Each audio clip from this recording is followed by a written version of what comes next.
librarian, so I bring props wherever I go. So I'm so grateful to have the opportunity to talk to you all here. I did bring notes.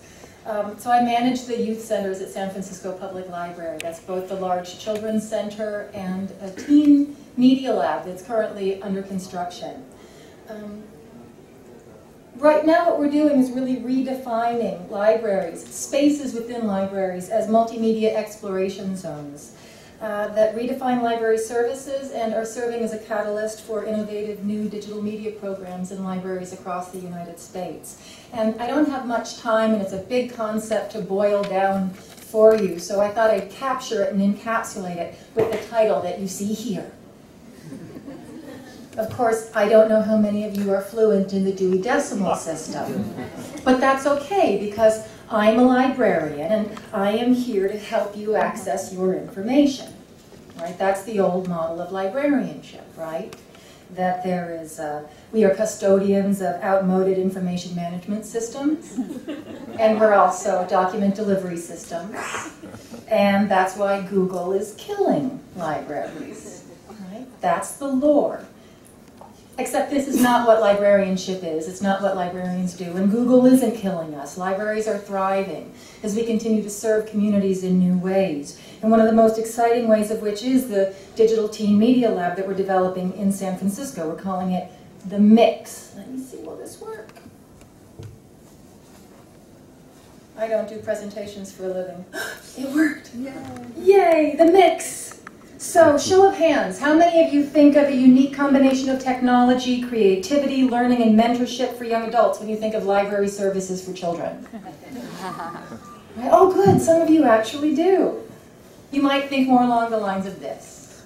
Sort of quaint, a little outmoded, old-fashioned, dedicated and sincere librarians improving young minds through libraries and puppet shows.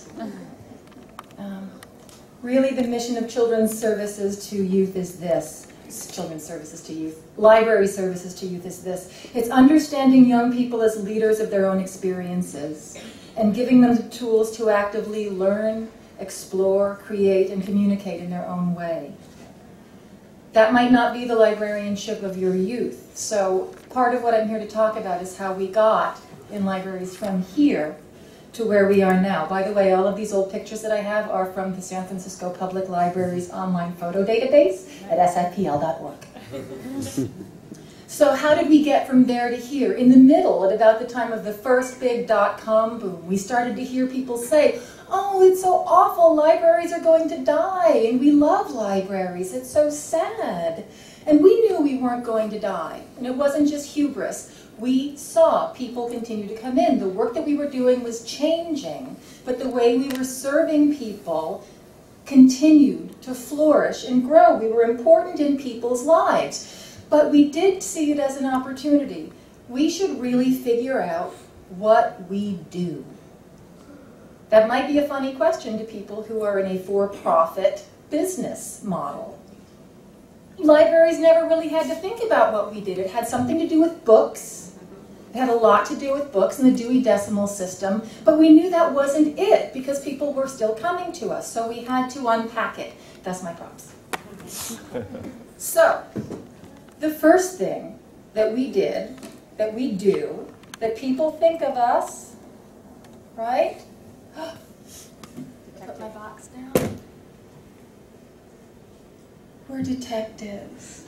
We solve mysteries. This used to be the cornerstone of the work that we did. Kids came in. I need to know what time my movie is going to show. I need to know who is buried in Grant's tomb. I need to understand the slow loris. This is the stuff that we spent most of our time doing. Now we don't do as much of it anymore. There's one very specific situation that people still need us. That is the cover was blue and it had a rabbit. We do a lot of that. But this is what Google took away from us largely. And this is how smartphones have really changed the way that kids seek information and access. And you do too. But there was something else as we continue to think about what it is that we did. We get you access to your stuff, right? We're like the best retail outlet in the world where everything is free, and the person who works there will spend all the time in the world with you. We get you access to your content, to your stuff, full text, full access. And that's still really important, those expensive scholarly journals you were talking about. We spend tens of thousands of dollars making access to that available for parents and to teachers and to anybody who walks into the library. But there's still more to what we do, especially in children's librarianship and services to the very old. We're that place, we're that welcoming place. That place where you go, it's mediated and supervised, and it's a safe place to hang out, like at the YMCA, like a coach. We hang around with you in this space called the library. But that's not it, and the last thing that we do is now the biggest thing that we do. It's in here. We facilitate your discovery and your exploration of your interests, your values, your skills, and we do it all for free and for the public good. And that is like nothing else. That's the library. That's what we do.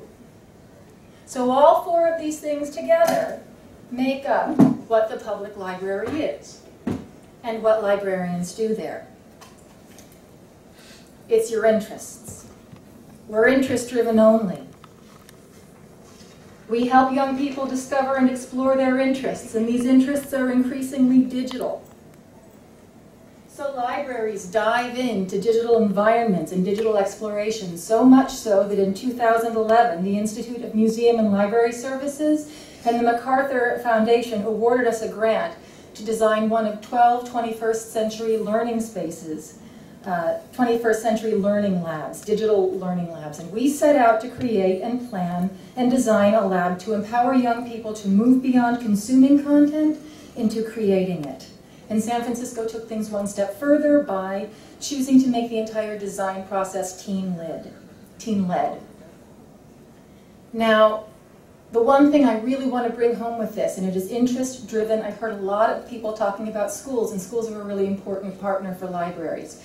But libraries are not driven by STEM, we're not driven by core, we're not driven by any kind of curriculum. Kids who come in here to use our space or who virtually use our resources are using it for pleasure and interest and fun. And I think everybody in this room may have overlooked libraries as a partner in that way, and I think it's unique and important. So what did all of that grant money find out for us that kids really need? They need a place to hang out, mess around, and geek out. These three terms, it's called HOMAGO. It is a core value to connected learning models, which is inherent to the, built into the grant process that we received our funding through. So, and these are important and distinct steps. One, we need to build a space for hanging out that is safe, informal, comfortable, where young adults can be themselves. Then they're able to discover and explore the technology in a self-led way, which is messing around. And after they've completed those two steps, they can go deep into technologies, creating content, and leverage that work in meaningful ways, geeking out. This ultimately encourages development of diverse skills, especially related to digital media and new technology, and to cultivate civic engagement and career development. So I was asked to tell this story in the context of disruptive innovation. And this lab that we're building, the Mix, is a digital media lab in a library space, and that service model is disruptive innovation. Librarians don't read business journals very much, so you guys are probably more familiar with Clayton Christensen than I am. But I found it really interesting as he talked about disruptive innovation is not a breakthrough innovation that makes a good product better. It transforms a product that historically was so expensive and complicated that only a few people with a lot of money and a lot of skill had access to it. A disruptive innovation makes it so much more affordable and accessible that a much larger population has access to that product, to that thing. So the digital tech lab at the library is disrupting what? It's disrupting the model of the library as the reading room. Single purpose. And an important and inherent part of disruptive innovation, too, is that the old model isn't a failure. It's not bad. It's thriving. People love libraries as reading rooms. And I want to make sure everybody understands, and I'm going to go over 10 minutes. Libraries continue to be reading rooms, and books are incredibly important to what we do. We are not talking about replacement of, but we are talking about adding to. Libraries are a history of adding paperbacks, novels, multimedia. We continue to add, we don't replace. And so this is in addition to the reading room. Because look what we can do with this new audience that we can reach with the Mix. It's purpose-built by and for today's youth. The Mix is both a physical space within the public library and a virtual resource. It's at branch libraries, it's on a shared online platform, it's available through a rolling tech mobile, like the old-fashioned bookmobile models, that'll bring tech resources to children and teens in out-of-school activity times in far-flung and underserved parts of the city. And it's also a hub of the San Francisco Bay Area Hive Learning Network. Through partnerships with Bay Area media, science and learning organizations, and really crucially, mentorship from some of the city's brightest minds. And I hope that that inspires something from everybody in this room. The Mix builds community, it fosters civic engagement, and it enriches the user experience. Another component of disruptive change is what's called the innovator's dilemma. This is really cute. This is children's service librarianship, and everyone loves families reading books together with very young children. So the innovator's dilemma is, shouldn't we just be making better rooms for 21st century book lovers? We can add ebooks if we want to get all that 21st century stuff in. Why should we dedicate a new service plan targeting teens? Teens are library invaders. They're lots of kids who scramble over one computer. They're noisy and stinky and pestering, and they do things I don't understand, and it might cause trouble. Why not focus on our current customer, parents of young children, and their current needs? Libraries have historically failed to reach teen markets. Why take this enormous risk of making free digital technology accessible for every teenager in San Francisco? Because there is a gap based on need, and the Mix at San Francisco Public Library narrows the gap. Teens want a vibrant, dynamic, and inclusive environment that provides them with out-of-reach digital media, plus the freedom and the networks they need to be drivers of their own success. The Mix at SFPL provides young adults equal opportunity paths to success. It equips them with resources, programs, mentors, and confidence to thrive in today's digital age. And that in turn creates vibrant, dynamic, and inclusive libraries, which is our own future success. And how do we know that this is a need? Because it was team designed, and this is what they built.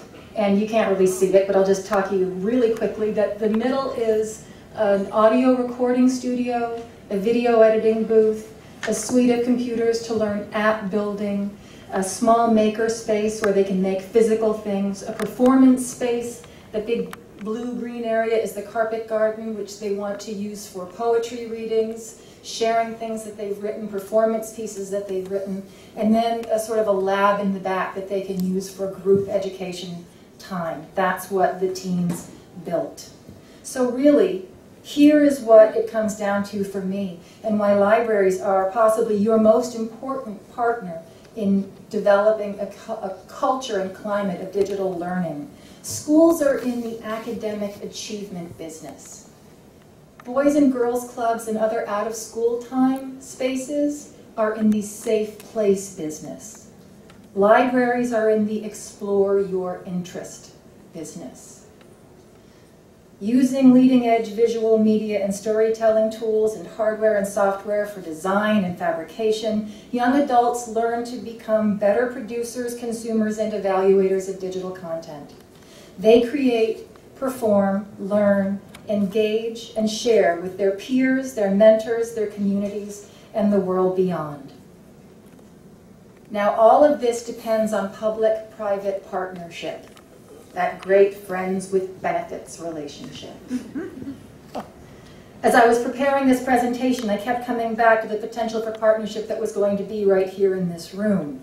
There are 85,000 active library card holders who are 18 or under in San Francisco, and the public library with our reach of 28 branches within 7 square miles. Your products, your staff as potential mentors, your desire to be better known and sampled and talked about, and our mission to spread the word from a media lab that's open 7 days a week, 60 hours a week, just full of kids exploring these technological resources. The mix at SFPL requires resources, support, and engagement to empower young adults to imagine, create, and grow. Engaging with the mix at SFPL or your neighborhood library will create a lasting impact on the community and the emerging generation of knowledge workers. The mix at SFPL is an open, collaborative, and inclusive environment where young adults find their passion and develop the confidence to express it. These are your potential customers. These are your best co-workers, and I hope that you will join us as we mix it up. Thank you.